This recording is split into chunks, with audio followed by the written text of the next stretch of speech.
Assalamualaikum warahmatullahi wabarakatuh. Perkenalkan, saya Muhammad Jasmin dengan NIM 211-0321-011. Di sini saya akan menjelaskan mengenai tugas proposal dengan judul Pengaruh Law of Money dan Kompetensi Sumber Daya Manusia terhadap Kecenderungan Fraud Accounting dengan Religiositas sebagai Variabel Modernisasi. Studi kasus Badan Pendapatan Daerah Provinsi Sulawesi Selatan. Bab 1. Latar belakang. Kecurangan akuntansi telah mendapat perhatian media sebagai dinamika yang sering terjadi pada era modern saat ini. Kecenderungan didasari atas kesengajaan yang dilakukan seseorang atas hak orang lain untuk kepentingan pribadi, perkembangan bisnis, dan kemampuan teknologi yang canggih. Indonesia merupakan salah satu scammer terbanyak yang berada pada tingkat ke-6 dengan jumlah scammer terbanyak di dunia.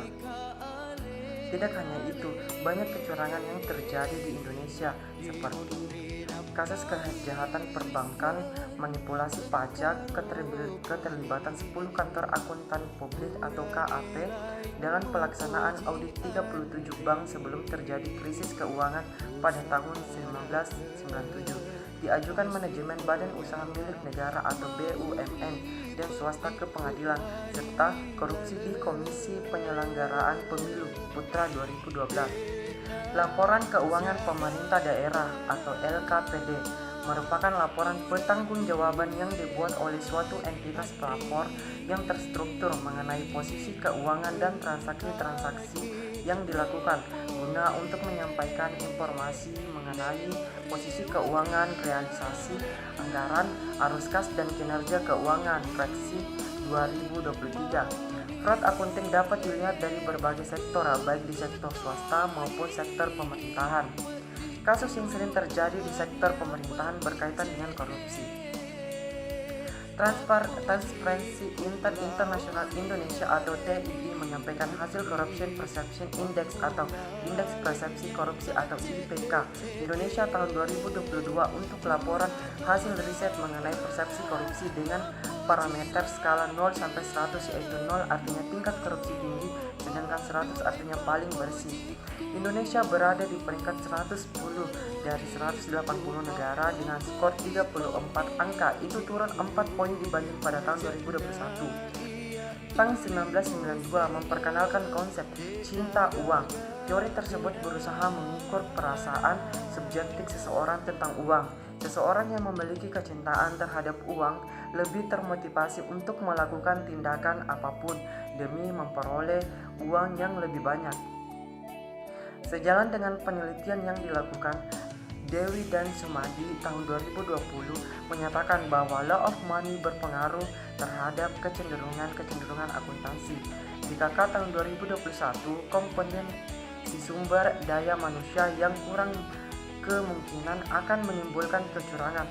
Hal ini disebabkan karena kompetensi sumber daya manusia atau SDM yang rendah atau memiliki pemahaman yang kurang mengenai peraturan serta baik buruknya perilaku kemungkinan untuk melakukan kelalaian dan melakukan kecurangan.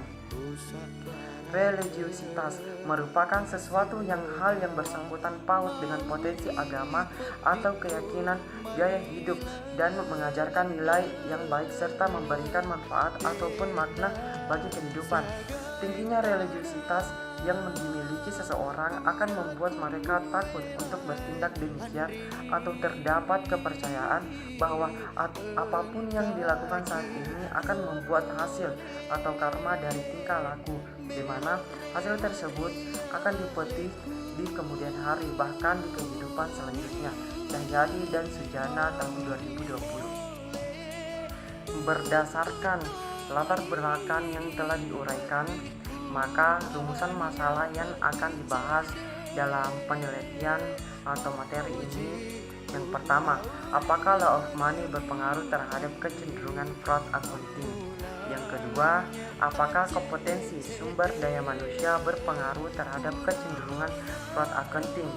Yang ketiga, apakah religiusitas modernisasi pengaruh law of money terhadap kecenderungan fraud accounting? Yang keempat, apakah religiusitas modernisasi pengaruh kompetensi sumber daya manusia terhadap kecenderungan fraud accounting? Berdasarkan rumusan masalah, maka tujuan dari peneliti ini untuk menguji dan menganalisis. Yang pertama, pengaruh law of money terhadap kecenderungan fraud accounting. Yang kedua, pengaruh kompetensi sumber daya manusia terhadap kecenderungan fraud accounting. Yang ketiga, pengaruh religiusitas dalam modernisasi pengaruh law of money terhadap kecenderungan fraud accounting. Yang keempat, pengaruh religiusitas dalam modernisasi pengaruh kompetensi sumber daya manusia terhadap kecenderungan fraud accounting. Poin pertama, drive fraud range. Kerugian yang ditimbulkan oleh pelaku fraud memunculkan pertanyaan mengenai penyebab mereka melakukan hal tersebut. Hal ini penting untuk diketahui agar dapat membentuk sistem yang tepat digunakan dalam suatu organisasi untuk mengatasi fraud. Kedua, definisi fraud. Fraud menurut Association of Certified Fraud Examiners atau ACFE adalah setiap tindakan ilegal yang ditandai dengan penipuan, penyembunyian, atau pelanggaran kepercayaan. Tindakan-tindakan ini tidak tergantung pada penerapan ancaman kekerasan atau kekuatan fisik. Penipuan dilakukan oleh individu dan organisasi untuk mendapatkan uang, properti, atau layanan untuk menghindari pembayaran atau kehilangan layanan untuk mengamankan keuntungan pribadi atau bisnis. Ketiga, love of money. Rubinstein 1981 berpendapat bahwa di Amerika Serikat kesuksesan seseorang diukur dengan uang dan pendapatan.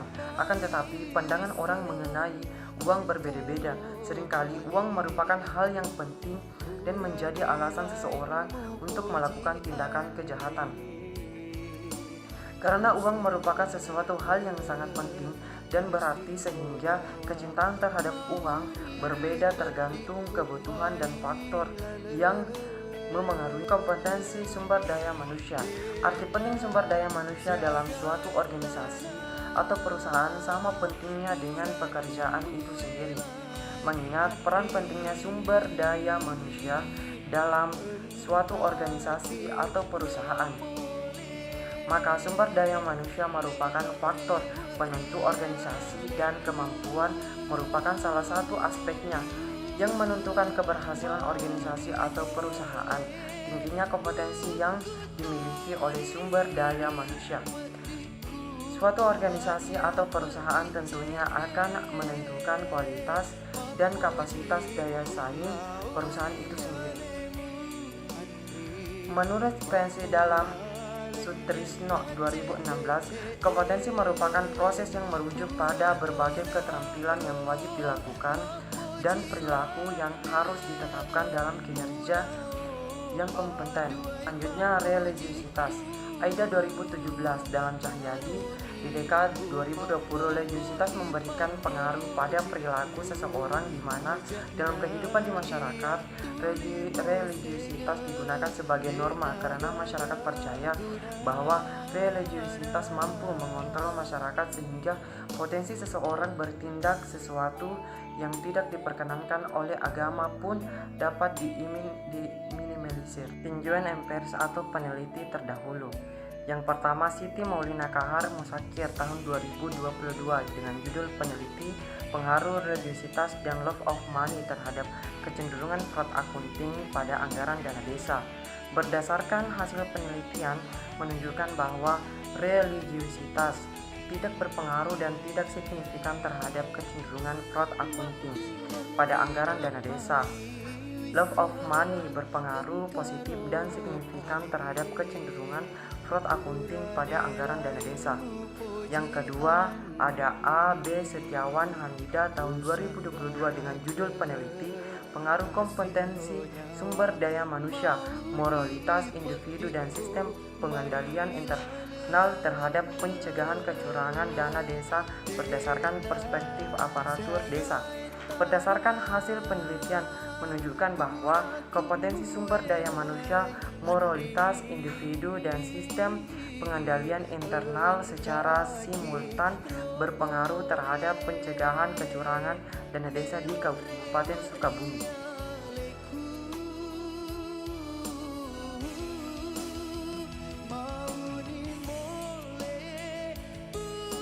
Metode penelitian, lokasi, dan waktu penelitian. Penelitian dilaksanakan di kantor SKPD Badan Pengelolaan Pendapatan Daerah Provinsi Sulawesi Selatan. Waktu penelitian ini dilaksanakan pada bulan Juni sampai dengan Agustus tahun 2023. Terdapat 3 tahapan dalam penelitian ini, di antaranya persiapan, pelaksanaan, dan pelaporan. Tahap persiapan, tahap pelaporan, dan evaluasi dilaksanakan masing-masing selama kurang lebih 1 bulan lamanya. Berikutnya populasi dan sampel. Populasi merupakan objek penelitian yang ditetapkan oleh peneliti. Kata populasi, population or universe, dalam statistika merujuk pada sekumpulan individu dengan karakteristik khas yang menjadi perhatian dalam suatu penelitian atau pengamatan. Sedangkan sampel merupakan sebagian populasi yang dipilih untuk mewakili populasi tersebut. Sampel merupakan bagian dari populasi yang akan diambil untuk diteliti dan hasil penelitian digunakan sebagai referensi dari populasi secara keseluruhan. Sampel yang digunakan dalam penelitian ini diambil dari populasi di bagian SKPD Badan Pengelolaan Pendapatan Daerah Provinsi Sulawesi Selatan dengan jumlah sampel yang dianggap sudah mewakili atau representatif dari populasi yang ada. Jenis dan sumber data. Jenis data penelitian yang berupa opini, sikap, pengalaman, atau karakteristik dari seseorang atau kelompok orang yang menjadi subjek penelitian atau responden. Berdasarkan sumbernya, data yang akan digunakan dalam penelitian ini merupakan data primer. Adapun teknik pengumpulan data yang digunakan dalam penelitian ini Adapun teknik pengumpulan data yang dilakukan dalam penelitian ini menggunakan teknik pengumpulan data teknik survei, yaitu menyebarkan kuesioner.